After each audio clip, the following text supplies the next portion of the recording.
Oh, maayong hapon mga lods. Oh, akong kauban. Mo paway sa daw siya. Duha na lang niyog maan eh. Wala na niyan eh. Pati na may awa naman eh. Mo paway na siya kay gamay lang trabaho rin. Ito sa parada. Dako-dako dito trabaho nga. Kapit ito sa katuig eh. Ba't kayo unit man to? Ay lang trabaho. Akong kauban. So, dala ko din sa dulong nagtrabaho mga kalods. Akong kauban ulo nagtikip-tikip siya kay amo man lang direct taklob sa daydayan. Ara kalods akong kauban ako. Darit po ni kayo, uyab rin wala ni. Araw. Oh, tigit siya baka. Akong gimo mga kalods ani araw.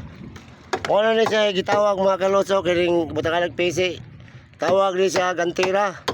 Kurtingan man ni mga kalods diri oh. Butangan ba design. Kapani mo magbangag, isugdan na kong bangag mga kalods. Oh, maula na mga kalods ha. Mayong hapon niyo. Tanan. Bye-bye. Love you. Love you. Okay. Oh, dala ko sa dulong mga kalods sa sahin. Eh, katong rin sa loyo mga kalods. Oh, hapit ito na humano na raw. Hapit na naman sa kilid. Gamay lang yan. Lisod-lisod mo ko sa dulong mga kalods. Raw.